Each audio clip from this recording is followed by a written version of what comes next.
नमस्कार, बहुत स्वागत है आपका। मैं हूं आपके साथ सुमित झा। हाल के चुनाव में बुरी तरह हारने के बाद अब कांग्रेस में आत्ममंथन का दौर जारी है। आज कांग्रेस वर्किंग कमेटी की बैठक में हार पर मंथन हुआ, लेकिन हैरानी होगी आपको यह जानकर कि यह मंथन और आत्ममंथन का नतीजा क्या निकला। कांग्रेस अध्यक्ष मल्लिकार्जुन खड़गे ने एक बार फिर हार का ठीकरा ईवीएम पर फोड़ा है। जी हां, खड़गे ने कहा कि इलेक्ट्रॉनिक वोटिंग मशीन ने चुनावी प्रक्रिया को संदिग्ध बना दिया है और ऐसे में स्वतंत्र और निष्पक्ष चुनाव सुनिश्चित करवाना निर्वाचन आयोग का संवैधानिक दायित्व है। कांग्रेस और उसके सहयोगियों को महाराष्ट्र विधानसभा चुनाव में करारी हार का सामना करना पड़ा है। इससे पहले उसे हरियाणा में भी आश्चर्यजनक हार का सामना करना पड़ा था। खड़गे ने कई प्रदेशों में पार्टी के भीतर गुटबाजी की ओर भी इशारा करते हुए कहा कि सबसे अहम बात जो मैं बार बार कहता हूं कि आपसी एकता की कमी और एक दूसरे के खिलाफ बयानबाजी हमें काफी नुकसान पहुंचाती है। जब तक हम एक होकर चुनाव नहीं लड़ेंगे, आपस में एक दूसरे के खिलाफ बयानबाजी का सिलसिला बंद नहीं करेंगे, तो अपने विरोधियों को राजनीतिक शिकस्त कैसे दे सकेंगे। बैठक में लोकसभा में नेता प्रतिपक्ष राहुल गांधी और वायनाड से लोकसभा सांसद प्रियंका गांधी भी मौजूद रही। कांग्रेस हो या विपक्ष, अपने मुद्दों और प्रचार के तरीकों में कोई कमी नहीं देखते हुए चुनाव हारने पर उनका पहला निशाना इलेक्ट्रॉनिक वोटिंग मशीन ही बनती है। कांग्रेस को ईवीएम के फैसले पर संदेह हो जाता है। अपनी हार के बाद विपक्ष कहता है कि जनता ने उन्हें तो वोट दिया, लेकिन बीजेपी ने ईवीएम का खेल कर दिया। हरियाणा और महाराष्ट्र चुनाव में हारने के बाद विपक्ष ने एक बार फिर ईवीएम पर दोष मढ़ा है और इसे बीजेपी की चाल बताने का राग अलापना शुरू कर दिया है। बता दें कि पूरे देश में 26 नवंबर को संविधान दिवस मनाया जा रहा था। तब दिल्ली के तालकटोरा स्टेडियम में कांग्रेस नेता संविधान पर खतरे का राग अलाप रहे थे। यूपी बिहार के उपचुनावों और हरियाणा महाराष्ट्र में एनडीए की कामयाबी के बाद अब कांग्रेस के राष्ट्रीय अध्यक्ष मल्लिकार्जुन खड़गे ने बैलेट पेपर से चुनाव कराने के लिए राहुल गांधी की भारत जोड़ो यात्रा की तरह अभियान चलाने की घोषणा की है। हैरानी की बात यह है कि देश की सबसे पुरानी पार्टी कांग्रेस को सुप्रीम कोर्ट पर भी भरोसा नहीं है, जो बार बार कह रहा है कि चुनाव जीतने पर चुप्पी और हारने पर ईवीएम को दोष देना ठीक नहीं।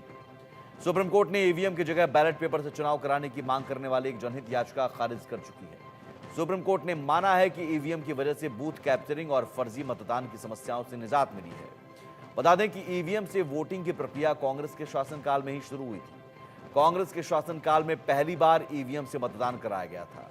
उससे पहले मतदान में बूथ कैप्चरिंग की शिकायतें आती थी, तो कहीं मतपत्र लूट लिए जाते थे और इस क्रम में खून खराबा और मारपीट की घटनाएं भी खूब होती थी। चुनाव में हिंसा का आलम यह होता था कि चुनाव ड्यूटी लगने की खबर से ही कर्मचारियों के पसीने छूटने लगते थे। कहा जाता है कि चुनाव के दौरान बंगाल में साइंटिफिक रिंगिंग होती थी।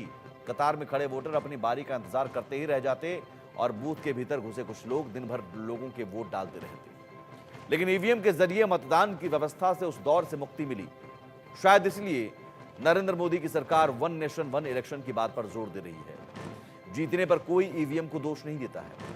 चुनावी प्रक्रियाओं पर ध्यान दें तो अटल बिहारी वाजपेयी के कार्यकाल को छोड़ दिया जाए तो दूसरी बार देश की सत्ता बीजेपी के हाथ 2014 में आई। जब तक कांग्रेस और विपक्षी पार्टियां ही जीती रही, तब तक ईवीएम पर किसी ने सवाल नहीं उठाया। 2014 से कांग्रेस ने जब हारना शुरू किया तो उसे ईवीएम में खोट नजर आने लगी। इस साल हुए लोकसभा चुनाव के दौरान कांग्रेस ने अपने घोषणा पत्र में वादा किया था कि सरकार बनने पर ईवीएम के बेहतर इस्तेमाल पर ध्यान दिया जाएगा। यानी सीधे सीधे कांग्रेस ने ईवीएम की जगह बैलेट पेपर से वोटिंग कराने की बात कही। अब तो खड़गे साहब बैलेट पेपर से मतदान कराने के लिए अभियान छेड़ने की बात कह रहे हैं।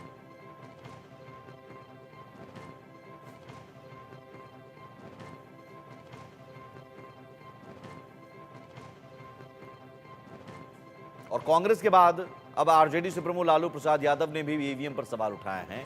उन्होंने कहा कि बैलेट पेपर से चुनाव कराया जाना चाहिए। अभी जो लगातार ईवीएम पर सवाल उठाए जा रहे हैं उस पर आप क्या कहेंगे? वो कह रहे हैं कि बैलेट पेपर से चुनाव होने चाहिए। हाँ, बैलेट पेपर से होना चाहिए। हाँ, बैलेट पेपर से होना चाहिए। बैलेट पेपर से जब चुनाव होते थे तो यही लालू यादव थे जिनकी सरकार में बूथ कैप्चरिंग की तमाम घटनाएं सरेआम होती थी। इन सब के बीच भुवनेश्वर में एक रैली के दौरान पीएम मोदी ने विपक्ष के आरोपों पर कहा कि देश की जनता किसी और को आशीर्वाद दे, इसका गुस्सा वे जनता पर निकालते हैं। देश को गलत दिशा में ले जाने के लिए उन्होंने लोगों को गुमराह करना शुरू कर दिया है। पिछले कुछ समय से एक बहुत बड़ा बदलाव आप सभी महसूस कर रहे हो। भारत की संविधान की भावनाओं के उसे कुचल दिया जाता है। लोकतंत्र की सारी मान मर्यादाओं को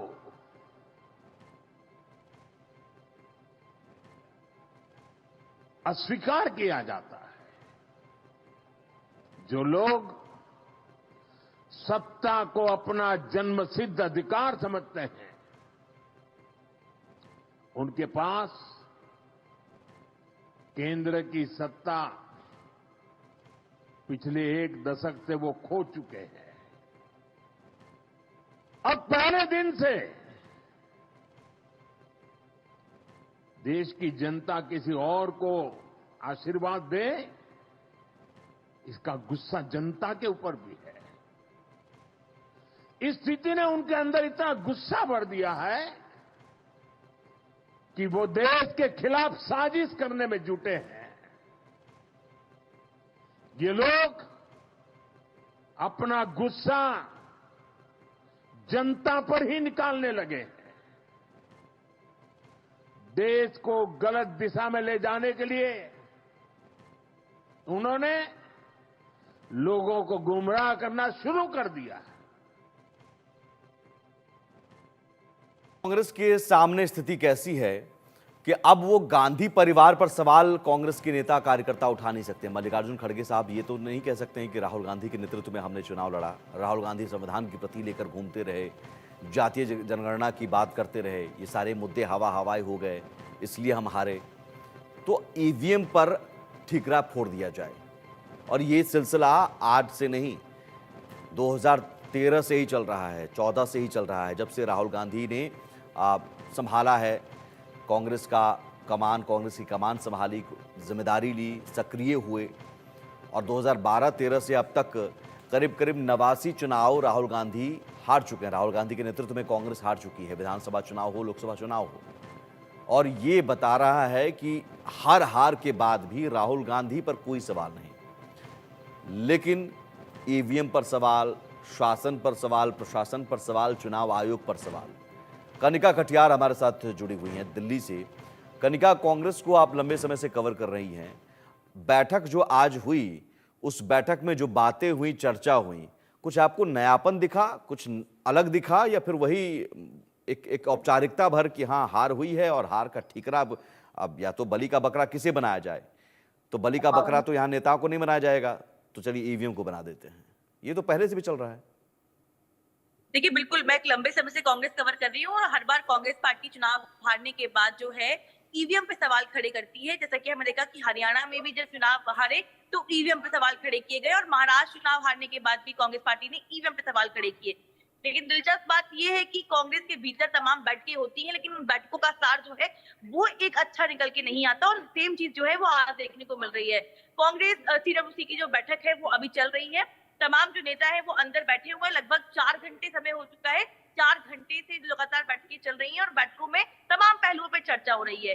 मल्लिकार्जुन खड़गे जो कि राष्ट्रीय अध्यक्ष है पार्टी के, उन्होंने अपनी ओपनिंग स्पीच में जो बातें बोली वो बताना चाहूंगी मैं आपको। उन्होंने बोला कि पार्टी के जो भीतर अंतर कलह है या एक दूसरे को लेकर बयानबाजी की जाती है वो कहीं ना कहीं कांग्रेस पार्टी को कमजोर करती है। बल्कि राष्ट्रीय अध्यक्ष इस बात को खुद बोल रहे हैं, ये जानते हुए कि पार्टी की कमान उनके हाथ में है और वो फिर भी कुछ नहीं कर पा रहे। ये दिखाता है कि कांग्रेस पार्टी कितनी कमजोर और कितनी जो है वीक होती जा रही है। इसके अलावा मल्लिकार्जुन खड़गे ने एक दिलचस्प बात ये भी बोली कि संगठन को मजबूत करना होगा।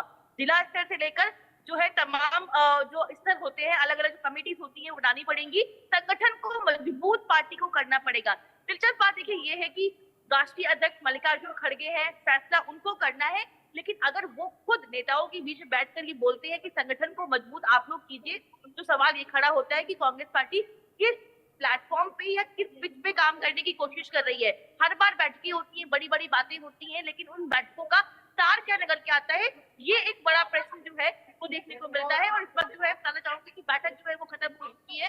पीछे आप देखते हैं हलचल जो है तेज हो गई है।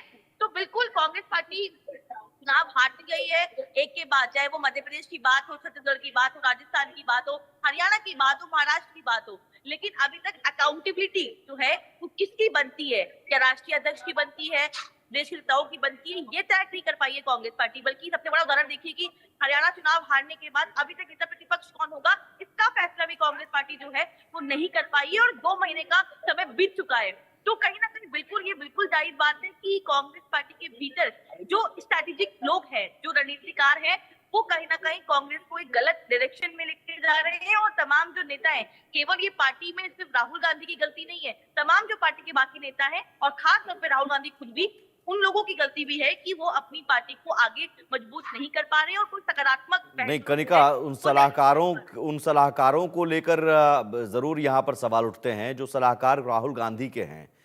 क्या राहुल गांधी के सलाहकार गलत मिल चुके हैं, उन्हें ये इस गलत सलाह दी जा रही है, और उन सलाहों पर राहुल गांधी काम करते करते करते मुझे लगता है कि अभी हमने आंकड़ा भी दिखाया था, 89 चुनाव हार चुकी है कांग्रेस राहुल गांधी जब से आए हैं, और शतक पूरा करने के करीब हैं राहुल गांधी। तो यहाँ सलाहकार कौन कौन हैं और उन सलाहकारों से निजात क्यों नहीं मिल पाती है कांग्रेस को? देखिए, 2 बड़ी चीजें हैं। पार्टी का जो कांग्रेस का नेतृत्व है, अगर हम उसकी बात करें, मल्लिकार्जुन खड़गे वो आ रहे हैं साउथ से, साउथ की पॉलिटिक्स को रिप्रेजेंट करते हैं और हमेशा दक्षिण की राजनीति को उठाते आए हैं।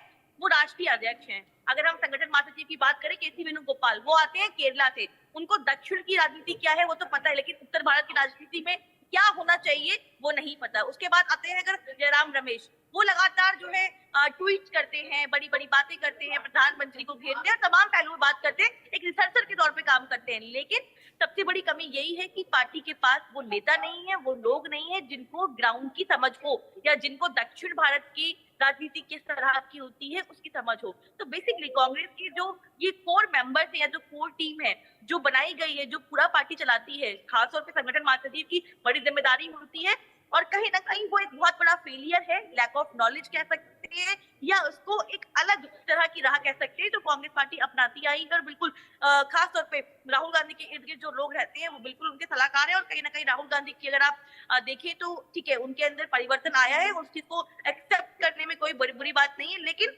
उस परिवर्तन में सिर्फ राहुल गांधी की छवि को परिवर्तन आया है, पार्टी को उससे कोई फायदा नहीं मिल रहा। तो बिल्कुल कांग्रेस पार्टी के जो रणनीतिकार हैं उनकी बहुत बड़ी कमी है कि वो एक अच्छी रणनीति को प्लान नहीं कर पा रहे। चाहे दक्षिण की राजनीति हो, चाहे वो उत्तर भारत की राजनीति हो, अलग अलग राजनीति के अलग अलग पहलू हैं, उसको कहीं ना कहीं कांग्रेस पार्टी समझ नहीं पा रही। हरियाणा में ओवर कॉन्फिडेंस, बयानबाजी, आपसी झगड़े, उन्होंने कांग्रेस पार्टी को वहां पे हराया। महाराष्ट्र में जो कोर इश्यू थे उससे कहीं ना कहीं कांग्रेस पार्टी भटक गई, और जो बीजेपी ने बटेंगे कटेंगे के नेरेटिव को सेट किया, कांग्रेस पार्टी वहां पे उलझ गई, अपनी गारंटी की जगह जो है बीजेपी को ब्लेम करने लगी। तो कहीं ना कहीं बहुत सारे फैक्टर हैं जहां पे कांग्रेस पार्टी कहीं ना कहीं काम नहीं कर पाती है, और उसका बड़ा कारण यही है कि कांग्रेस के जो नेता है वो उनको लगता है कि ठीक है, हम हार भी जाएंगे तो कोई कार्रवाई नहीं होगी, कुछ नहीं होगा, पार्टी चिंतन करेगी, मंथन करेगी, और उसके बाद फिर वही माहौल देखने को मिलेगा। तो ये बहुत बड़े फैक्टर्स हैं जिसके तहत जो है कांग्रेस पार्टी दिन पे दिन कमजोर होती जा रही है, और कई चुनाव नहीं, तो मल्लिकार्जुन खड़गे साहब ने हकीकत तो बयां की, लेकिन उसका इलाज, बीमारी तो बता दिया, और बीमारी तो सबको पता है, लेकिन बीमारी का इलाज कौन करेगा? अध्यक्ष वही हैं। अगर गुटबाजी है तो गुटबाजी तो बीमारी, बहुत बड़ी बीमारी है कांग्रेस में, और वो खुलकर कई बार नजर आती है। चुनाव में तो खास तौर पर जो बागियों की भरमार हो जाती है। हरियाणा में हमने देखा खुलेआम गुटबाजी। लेकिन इसका इलाज क्या है और कौन करेगा इलाज? देखिए, बिल्कुल यही सवाल हम लोग भी पूछते हैं पार्टी के नेताओं से ऑफ रिकॉर्ड या इन रिकॉर्ड, जब हम बात करते हैं कि आप लोग जो मंथन करते हैं, चिंतन करते हैं, जो कमियां ढूंढते हैं, उन कमियों को दूर कौन करेगा? और सबसे दिलचस्प बात देखिए कि सीडब्ल्यूसी की बैठक में अगर राष्ट्रीय अध्यक्ष खुद बोल रहे हैं कि बयानबाजी जो है वो हमारे लिए कहीं ना कहीं एक बड़ी चुनौती रही है, या संगठन को मजबूत करना होगा, इतनी पुरानी पार्टी है, अगर वो अभी तक अपने संगठन को मजबूत नहीं कर पाई, तो कहीं ना कहीं ये एक सवाल खड़ा होता है कि मल्लिकार्जुन खड़गे जो कि राष्ट्रीय अध्यक्ष है, क्या उनकी चलती नहीं है, या उनको कोई सुनने वाला है नहीं? ये बिल्कुल जायज सवाल है, और बल्कि बिल्कुल इस चीज के बारे में हमने कई बार पूछा भी नेताओं से, तो बिल्कुल कांग्रेस पार्टी का रवैया जो है वो बहुत डिफरेंट है। पता नहीं क्यों ऐसा लगता है कि हार के बाद कांग्रेस सबक नहीं ले पाती, क्योंकि छत्तीसगढ़, मध्य प्रदेश जहाँ पे इनकी सरकारें थी वहां पे ये लोग हार गए, राजस्थान जहाँ पे इनकी अपनी सरकार थी वहां पर ये लोग हार गए, हरियाणा में जहाँ पे माहौल था कि चुनाव को जीता जा सकता था लेकिन फिर भी वहां पे हार गए। तो कहीं ना कहीं दर्शाता है कि जो कांग्रेस की रणनीतिकार हैं या जो कांग्रेस पार्टी चला रहे हैं वो कहीं ना कहीं अपने काम में फेल है।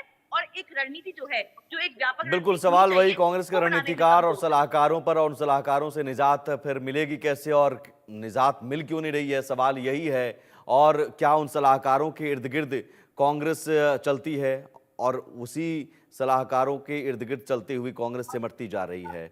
बहुत शुक्रिया कनिका, बहुत शुक्रिया आपका इस तमाम जानकारी के लिए। मल्लिकार्जुन खड़गे साहब ने क्या कुछ कहा, ये सुन लेते हैं।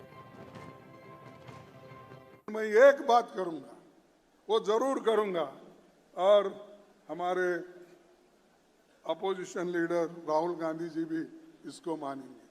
अरे हमारा सब जितनी भी शक्ति लगा के एससी, एसटी, ओबीसी, गरीब तबके के लोग, छोटे कम्युनिटी के लोग, ये लोग जो अपना वोट दे रहे हैं, वो वोट फजूल जा रहा है। नहीं, वो ईवीएम छोड़ दो, हमको ईवीएम पीवीएम कुछ नहीं, हमको होना बैलेट पेपर पे वोट बस।